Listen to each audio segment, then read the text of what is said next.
राधा कृष्ण प्राण मोरा, ये जो दोनों युगल चरण हैं, ये कौन है? कहा मेरे प्राण हैं। जैसे एक आत्मा के बगैर शरीर का कोई अस्तित्व नहीं, प्राण के बगैर शरीर का कोई अस्तित्व नहीं, वैसे ही हमारे जीवन में भी वो दिन आए जब हम उनको अपना प्राण माने, उनको अपना सर्वस्व माने। अभी संसार के लोगों को, संसार के विषयों को अपना माने बैठे हैं, उनको प्राण माने बैठे हैं। ये नहीं रहेंगे तो हम कैसे रहेंगे, इनसे संबंध नहीं रहेगा तो हम कैसे जिएंगे। लेकिन धन्य है होगी वो घड़ी जब ये हृदय भगवान को अपना प्राण कहने लगेगा कि एकमात्र आप ही हमारे प्राण हो, एकमात्र आप ही हमारे जीवन हो। वो दिन कब आए? कालिंदी के कूल पर बैठ करके आप दोनों बेदी पर बैठे हों और चवर डुलावो कबे हेरी मुख चंद्र, कब मैं चवर डुलाते हुए आपके उस सुंदर मुख चंद्र का दर्शन कर पाऊंगा। वो समय, वो घड़ी कब, किस जन्म में हमारे जीवन में आएगी? क्योंकि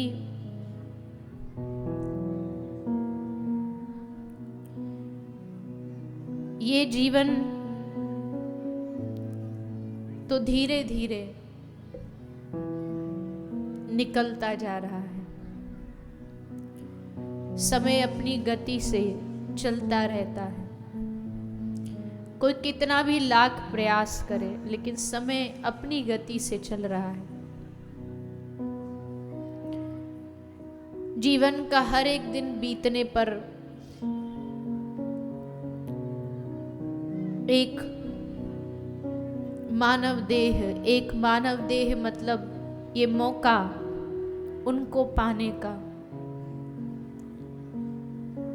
वो भी इस माया प्रपंच में पड़ करके छूटता जा रहा है। किसी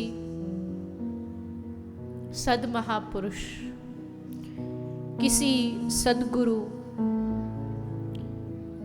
किसी भगवान के प्रेमी जन की हम पर एक निगाह, एक कृपा हो जाए, जिससे हमारे हृदय में भी भगवान की प्राप्ति की लालसा जाग जाए, भगवान को पाने की इच्छा मन में जाग जाए।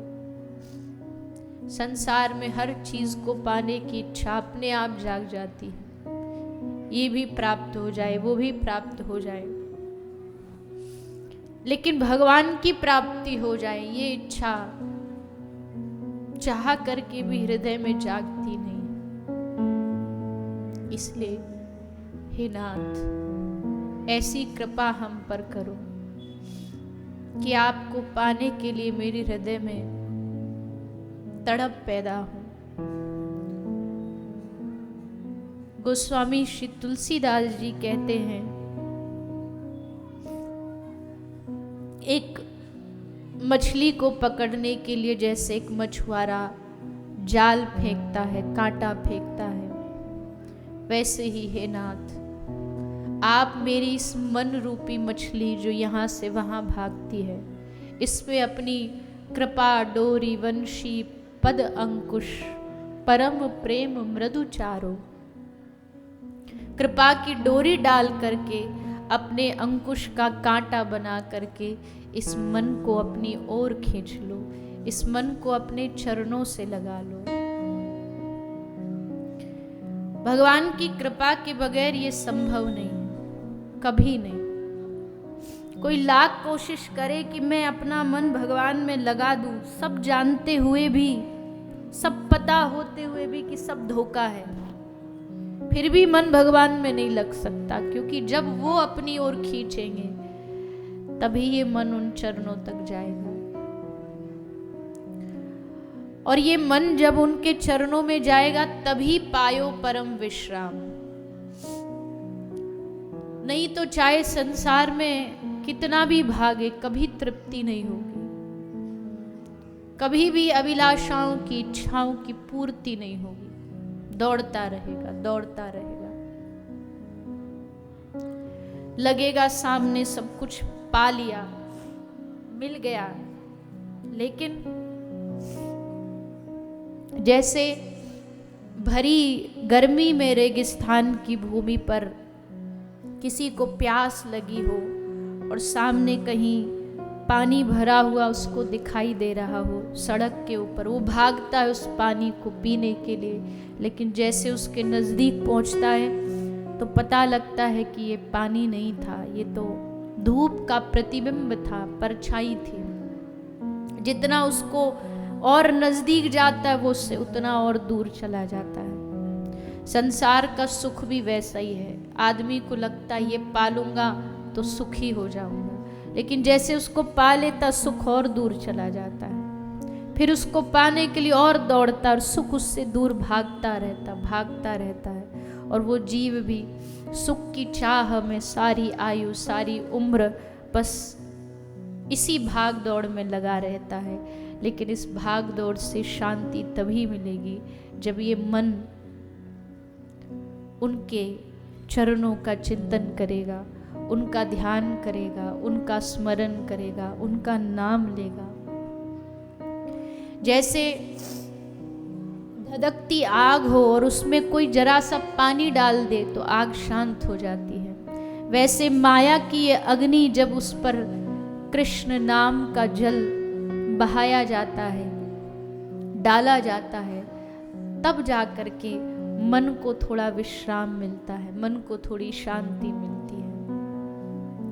इसलिए राधा कृष्ण प्राण मोरा युगल किशोर, ये एक की बात नहीं है। हमें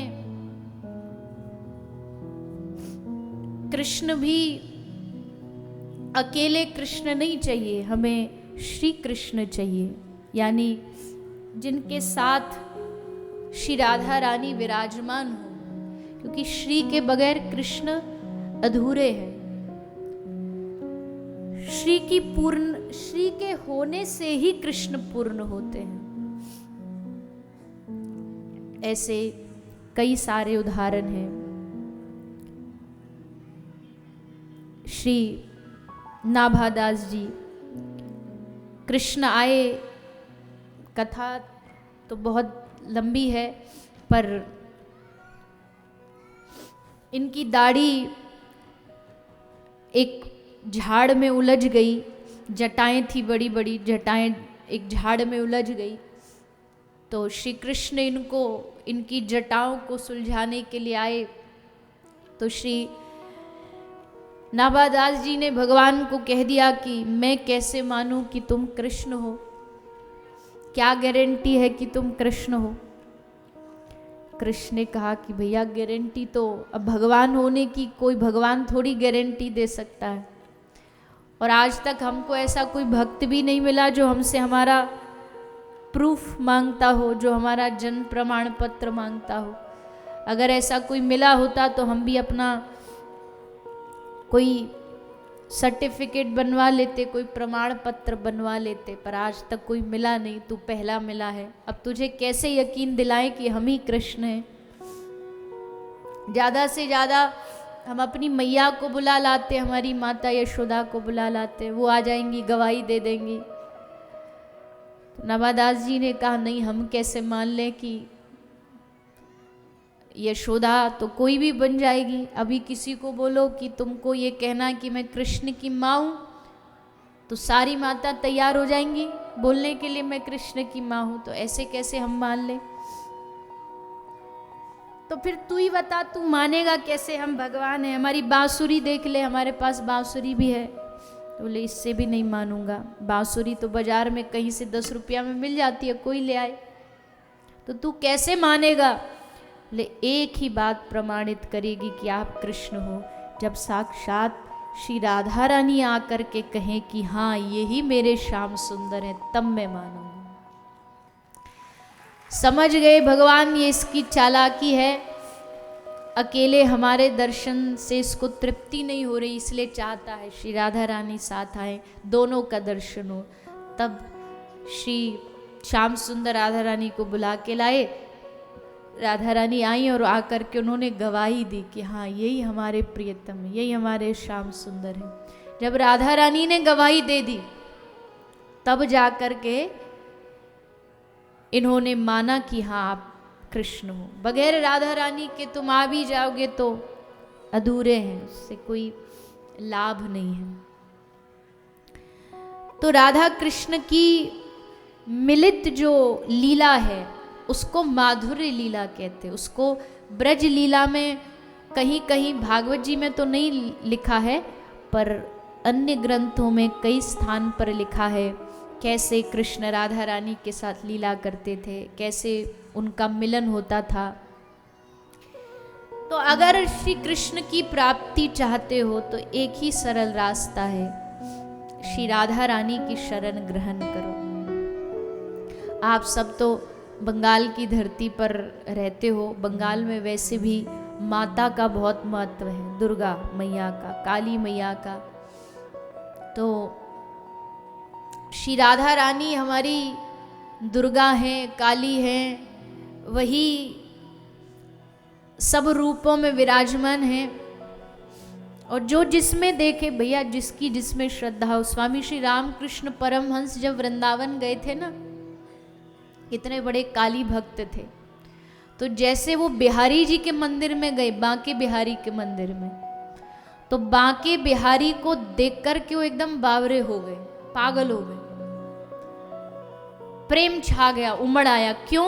क्योंकि बिहारी जी भी काले और काली मैया भी काली। तो उनको बिहारी जी में काली माता का दर्शन हुआ, साक्षात दर्शन हुआ, और वो दौड़ पड़े बिहारी जी को गले लगाने के लिए। सब लोगों ने फिर उनको पकड़ा। तो ये तो बात बड़ी प्रसिद्ध है कि एक बार जिसका मन जहाँ लग जाए उसको हर चीज में अपना ही इष्ट आराध्य दिखाई देगा।